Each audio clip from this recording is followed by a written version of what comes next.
I'm going to be laughing. We're live, and I'm laughing, and we're laughing because we have a good time on Thursday night. So, hey guys, it's Jeff. I got Ray, and we got Tiff with us now too.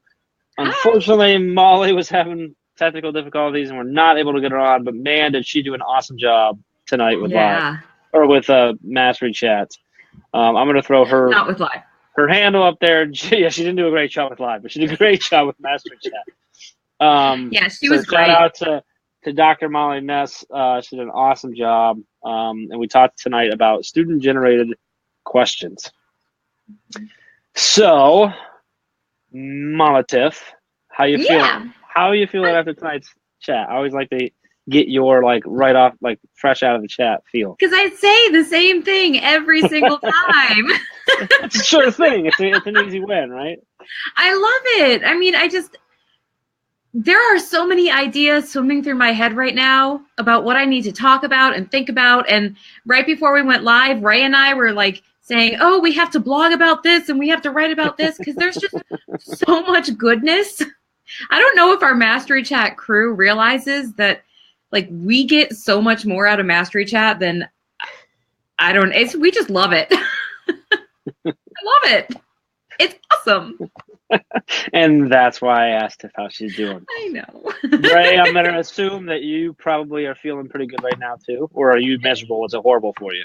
No, you know what? I have to Okay. say, I loved it. Not a problem at all. It was a really great chat. And from that, I love that you mentioned all the topics you're talking about blogging, because there were so many topics that came up that I was like messaging people directly, having our own conversations about those ideas. It was awesome.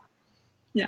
Awesome. Was there, Ray, was there any one answer or sort of thread of conversation that really stood out to you tonight? You know, I had an enormous amount of conversation with people about Genius Hour. So that was kind of the avenue I took during this chat. Is we started this massive stream of like 15 people all discussing their implementation of Genius Hour. And so that was a majority of my conversation. So let's talk really quick on that. Can you give us the 30-second what is Genius Hour? Sure. So Genius Hour was created actually by Google by, oh, hey, Jeff. Hi. It was created by Google because they were giving their employees permission to spend a period of their day, hey, Susan, exploring what they were passionate about. And so this concept then transforms really well into the classroom, letting students, giving them permission to not only explore what they're passionate about, but then go and do something with it. Yeah. And so it's implemented across schools all over the country now, but I think teachers are scared about all that freedom. And so it's a great discussion, especially over Twitter. You know, it's really interesting because I'm running a Genius Hour in my classroom right now. My 4th grade students are doing a Genius Hour. And, you know, because I use the grid method for everything, I have a Genius Hour grid that I've made. And it's been so fun because literally it was the easiest grid I've ever made because like I just have things on the first level. And then the students are building their learning opportunities for the Genius Hour learning that they're doing. So that's been wicked cool. But I love how you mentioned that sometimes for teachers, it's a little bit nerve-wracking, like letting that freedom and flexibility happen. Mm-hmm. And what I have noticed as I'm doing Genius Hour in my classroom is that it's nerve-wracking for students too. Yeah. And I think that really gets to the core of what this whole chat was about because, I mean, you take a little kid, the why stage, right? Why this? Why does this happen? Why is the sky blue? Why is your hair, I don't know, whatever. I'm really good at this. But so they have all these questions and then they lose them. Mm-hmm. And I know that part of it is because psychologically their brain is changing and developing. And I get that. They're not always going to be in the why stage. Right. But a huge part of it, and this kept coming up again and again and again, is that we train them out of it, right? Mm-hmm. So we take these kids who are these inquirers and these thinkers and these questioners, and we say, sit in a chair and answer the questions in this workbook. And then we wonder why they lose a sense of curiosity, or we wonder why they're sitting in class. And I'm saying, literally, you can study anything that's interesting to you. Anything you want. Anything. I'm like, I will make it connect to the standards because you can make pretty much anything connect to the standards somewhere. Anything you want. They've been taught to answer the questions I ask from the front of the room or on that paper, and only when called upon. when you raise your hand and I give you permission to now inquire again. Yeah, and it's been interesting because they really have some anxiety about it. So I always joke that my job is half teacher, half counselor, because we know that's what we do, especially when you're putting them in situations that are challenging them and pushing them. You've got to then address the social and emotional needs that pop up when they freak out because they don't know how to do this. Yep. But the growth that can happen too is really exciting. So it's been a fun journey for me. Yes. Just a quick fun fact on the Genius Hour, how it branched out from Google, and Google actually does an 80-20 rule, where 20% of their time is spent on, and somewhere around like 50% of current Google apps and software have been developed during that, including things like Google News and Gmail.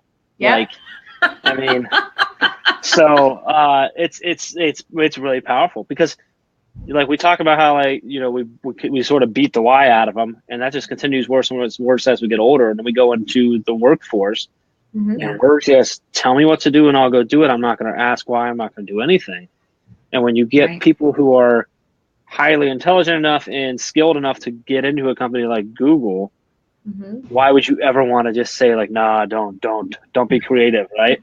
So you open it up, and there's a lot of other companies that are starting to do that stuff. But it's awesome that it's infusing into education now, and teachers are doing it. So yeah, absolutely, that's really cool. Yeah. So and it lends itself really well. I know that a lot of teachers struggle with how to implement social and emotional standards, and it blends itself so well to provide students these opportunities to explore learning. We're really building that lifelong learner mentality, but then also being able to fold in other concepts like soft skills that our kids have to learn before they get into the real world, right? We're not training kids to just answer questions, move forward, but really innovative, dynamic students that have these social skills to be able to problem solve through these challenging concepts that essentially they're creating to solve real world problems. I love it.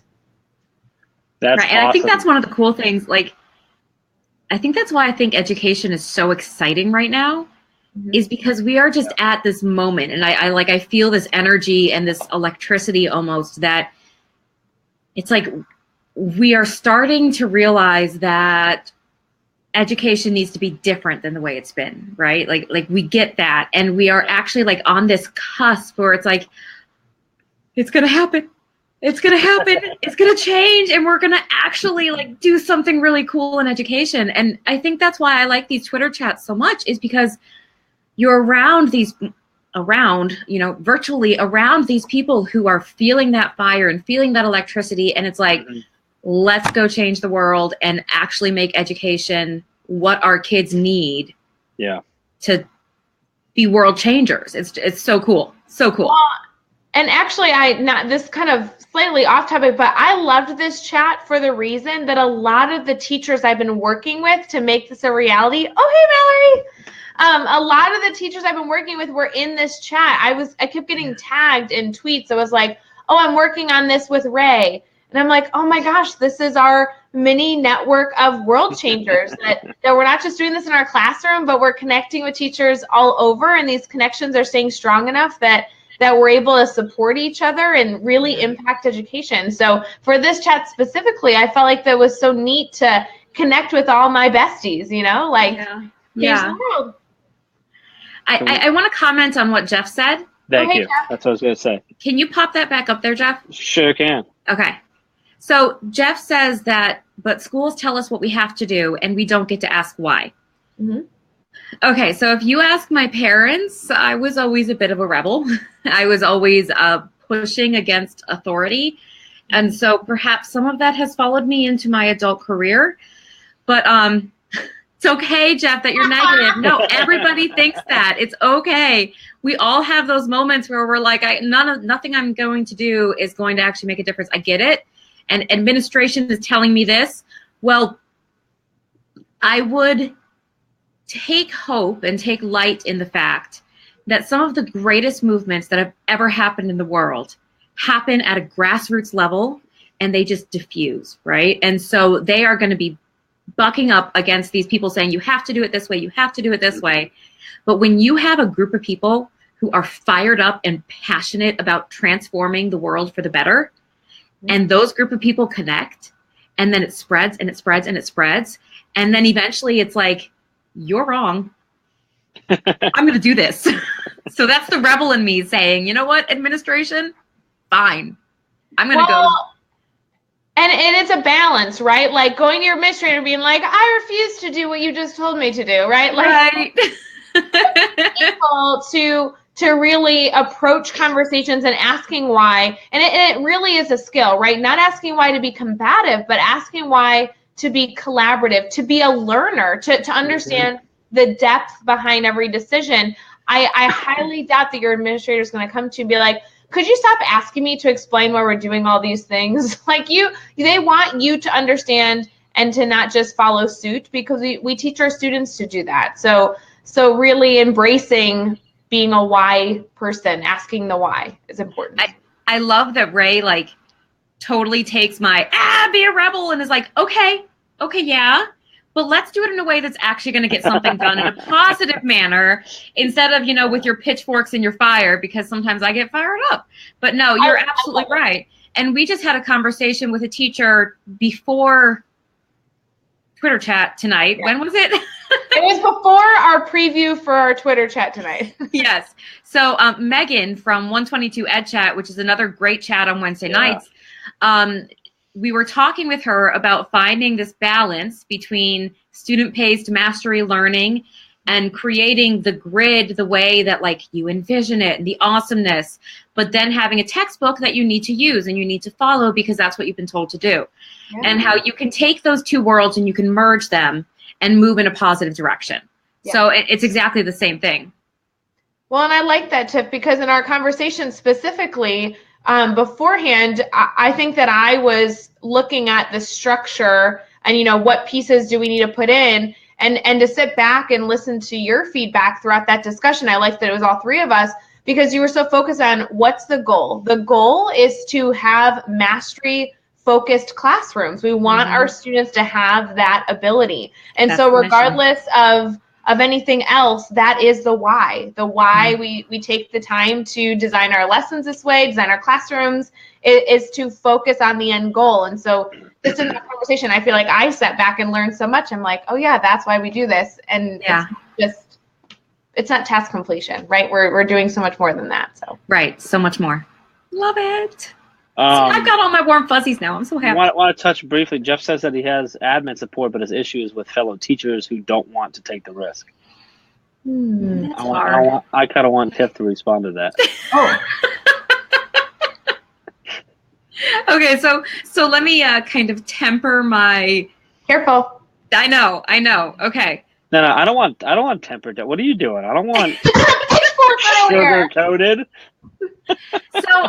Okay, here's the thing. Okay. I want to think about just for a second, when we are helping our students understand how to approach bullies. And what do we say to those students? When we say, okay, if you see something happening that is hurting another student, what do? And what do we hope that our students are going to do? Anyone? Step in. Say something. Say something. Do something. Stand up for that child. So if we're giving that advice to the students in our classroom, we need to take a little bit of that advice too. Now that doesn't mean go to the teacher's door, slam on it and say, you are wrong and a bad teacher, because that would clearly be crazy. But what you can do, and what I do, is I use the kill 'em with kindness routine, right?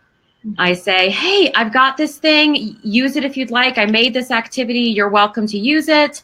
I say, hey, I really love what you're doing with students when you're doing this. And I pick out that one thing that they're doing really, really well, and I praise them for it, right?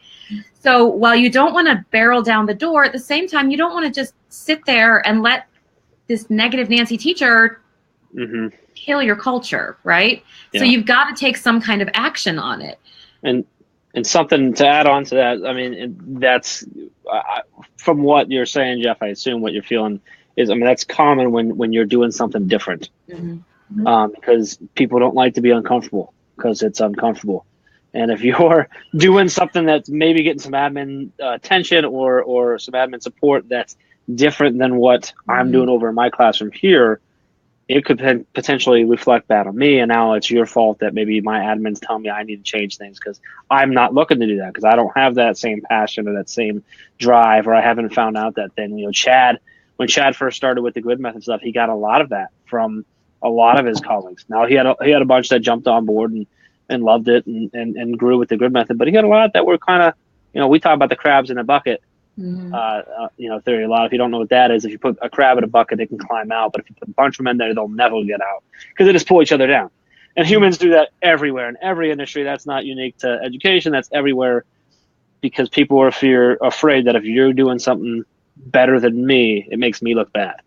Even if that's not a conscious thought. You know what I mean? Even if they don't necessarily realize that they're doing it, and it's not good in any industry. It's bad, but it's really bad in my opinion. It's really dangerous in education, especially when you have teachers that are trying to do something because they feel like it's better for the kids or they know it's better for the students, and the potential of getting sort of to step away from that or give up on it or not push as hard for it because your colleagues are getting on you or you feel like you're going to get a target on your back. Like the people who are really getting hurt in that situation are the students.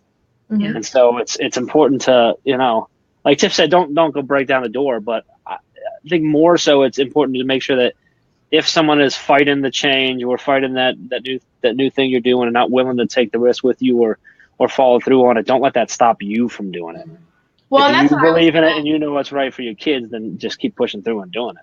That's what I was going to say. Really, I would challenge you to lead by example, right? Your results of your classroom will speak for themselves. Yep. And when your approach need to be helpful and positive and filled with kindness, but at the end of the day, if anything else, the results will speak for themselves, and just be a leader by example and keep pushing for those kids. And if those kids know that you're doing it for them, then they will begin to question those around you. Well, and I think too, all of this kind of sprung from a comment that Jeff made, but it is so applicable on a larger scale. And I think that a lot of times when you have teachers who are doing something new, who are pushing boundaries, who are stepping out of the comfort zone, and you have some of that negativity that kind of comes. I'm sure that you've experienced it, Rae. I've experienced it. The importance of finding your tribe, the importance of finding your people, whether they're in your school building or not, is critical. And I really think that's one of the biggest reasons why we do what we do every Thursday night, and why we have our Facebook group, and why we go to schools and do trainings, because we want to help teachers find their tribe and rock out education. And we are so fortunate that we live in a digital era that we can do that. That we can take these ideas and find our tribe and connect and just go rock it out, even when we're feeling a little bit hung out to dry at our schools. It's true. I talk to new teachers about that constantly, whether it's a veteran teacher trying something new or a new teacher first in the field. Building up your personal learning network, that PLN, is essential for you to continue being progressive and to continue growing. Otherwise, we all get stagnant. And I find myself falling into that on occasion. And then I come to Thursdays and I'm like, oh, can't be stagnant. I have to figure out how to be better. I have to keep growing. Yeah, absolutely. Well, that's good. We've sort of veered a little bit away from tonight's topic, but I think this has been a good last 10, 15 minutes has been really good. So let's come back to the topic of student generated questions. Yes. Just want to touch on, were there any of the questions that were really exciting for you to see the answers to? Anything that stood out, or any other question? I mean, or maybe we've already touched on all of them. I know we shared a few of them. Hi, Wanda. I have some, but I want to give Rae a chance. Hi, Wanda. Awesome. She's been active in the group. Even Wanda's rocking it. Stuff. Yeah, she's rocking it. So we love you, Wanda. Isn't Wanda the one who just launched her first grade this week? Go ahead. Yeah. Huh? I was going to say, Tiff, go ahead to answer Jeff's question. Okay, sorry. Yeah, go back to that. Yeah, we're good. So there was a whole series of threads about inquiry, but I forget which question number it was, but it talked about inquiry. And I thought that was a really neat thread to kind of like be in. There was a lot of discussion about science, and there were some people saying, like, I'm a science teacher and I do a lot of inquiry in my classroom, and that's awesome. I started out my career as a science teacher for 3.5 years, and there are phenomenal opportunities for inquiry. It is just built into the fundamental nature of science, as long as you're not teaching read chapter 1.1 and answer the questions, because it's awful. But I really liked how some of the conversation took an exploration into other content areas. That was really cool, because inquiry is possible in any of the content areas. Inquiry is really about students discovering and forming their own understanding of the learning. And I love to use an inquiry approach in math. That's kind of where my home is now in education. I teach math, and you can do some really wicked cool things. So much of math is done as like, here's an algorithm for how you solve this, or here are the steps that led us to the algorithm to get you to solve this. And so it's very procedural, but there are so many opportunities to make it so open-ended and so inquiry-based, and really let the students discover patterns and discover rules in math. And when the kids discover why the lattice method for multiplication works, and when they put those pieces together, and then they can apply it to other things in math, I mean, that learning sticks so much better. So I just thought that was really neat, seeing how other content areas besides science bring that inquiry in, because it's such an important skill. So that's what I liked. It's good stuff. Rae, did you have one, or are you good? You know, I guess I was just processing through. I did focus so much on this chat, talking about Genius Hour, but I did a lot on retakes too, because when we were talking about inquiry and not being scared in the classroom, you know, we focused on being curious, and a lot of the ability to allow our students to be curious is by not being scared to be curious and be allowed to explore and ask questions and not being fearful of what that might mean. So retakes came up a lot. So I was just thinking, as Tiff was talking, you know, like, I don't know if there was specifically anything about retakes besides just the value that they bring to the classroom. Right. I shared your retake guide with a bunch of people, because I was like, yeah, you got to look at this. You got to look at this, because it's awesome. Yes. There was one thread that was kind of connected to that retake policy where I forget who the teacher was, but they were expressing frustration at teaching a self-paced, learner-paced class, and the students at the end of the year who just had done pretty much nothing, right? And this is something that we hear all the time when we're talking to people about mastery learning, and it comes up again and again and again. And it makes me so sad that she's feeling that way, because there are ways to not have that happen, right? Yeah. When you are working in a self-paced learning environment, it doesn't mean that there's no pace whatsoever, or there's no accountability for where that pace kind of, where we'd like it to be. And so there were a lot of people jumping in and offering suggestions. And I just want people to know that things like one-on-one conversations with students, monitoring their progress towards those goals, conferencing with them, intervention, accountability, right? Those are all things that still exist in a self-paced classroom. It's not just, here's the stuff, right? It's, here's the stuff, let's figure it out together. And so I thought that was an important thing, and I wish it had gotten a little bit more attention in the chat, but it was kind of at the end and things were winding down. But it's just so critical when you're approaching mastery learning. You have to have those systems set in place so that it doesn't just become finish it whenever. Well, and that's, I think, so important. I know you said it, but just to say it one more time, every single time I work with a teacher, this is our group of teachers, this is the question that comes up. What do you do with the kid that's not working? What do you do if they get to the end of the year and they haven't accomplished anything? That is not even an option within a mastery learning classroom. You're focused on understanding, but that doesn't mean you're not focused on being able to really prove mastery on multiple things throughout the year. So to be able to work with teachers that have solutions to those things, practical, manageable solutions, is so important. Right. And it's, again, finding that the real world and the ideal world, right? Like in our ideal world, we would love for all of our students to be so self-directed and interested in this process of learning.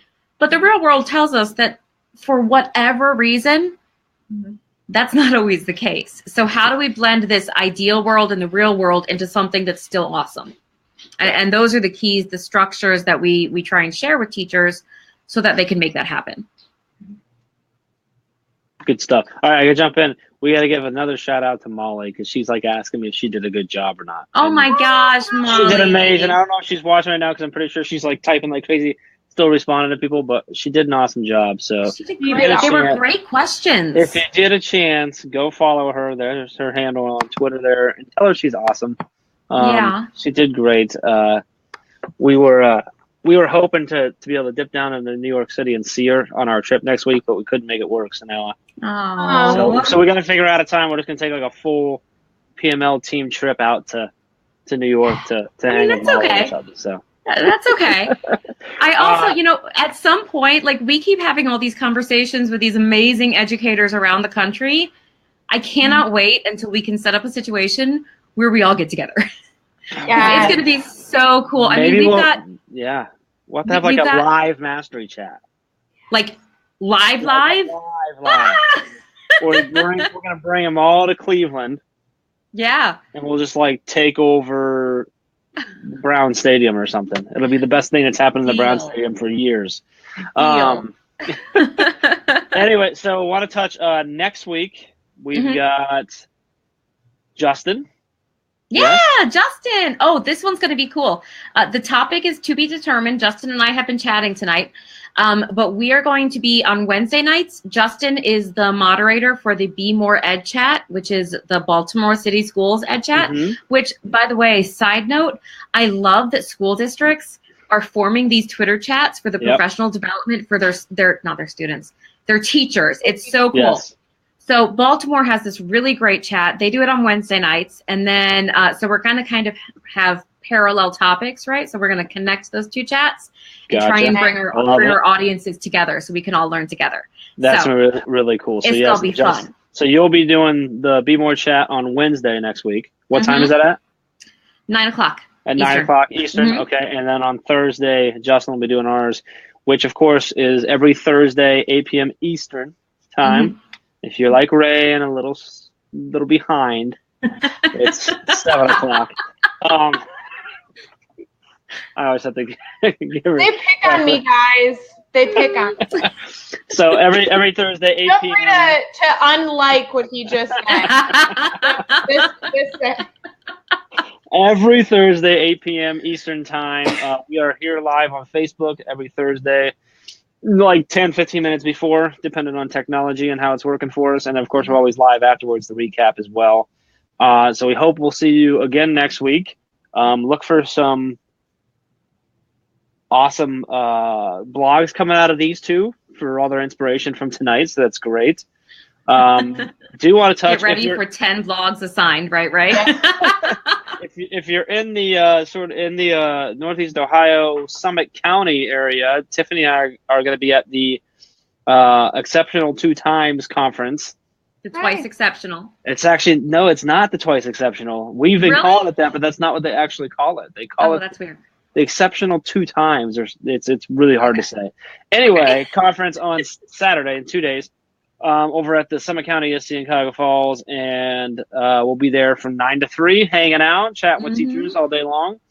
On Monday, Chad and I are going down to Delaware, Ohio, just outside of Columbus, at Blend EdCon. Chad's going to be talking about the grid method and reaching all students. I'm going to talk a little bit about social media and Twitter. Yeah, and Twitter chat, and all kinds of other cool stuff. And then, we get to go hang out with the amazing Katie Novak too next week. So and you're going to New Hampshire. You're doing some training in New Hampshire too. So we're going down there, and we'll drive from Columbus actually up to Cleveland to fly out to Boston to drive to New Hampshire, and then back to see Katie, and then we're all over the place. It's gonna be fun. Chad and I haven't had that that crazy kind of road trip for a little while. He has. I haven't been with him though. So it's gonna be a good time. So we got that coming, and then of course, Be More Chat on Wednesday with Tiffany, and then Mastery Chat on Thursday with Justin, and going from there. So you can get more info, as always, at thegridmethod.com, and we will see you on Twitter next week. Thanks, guys. Bye-bye.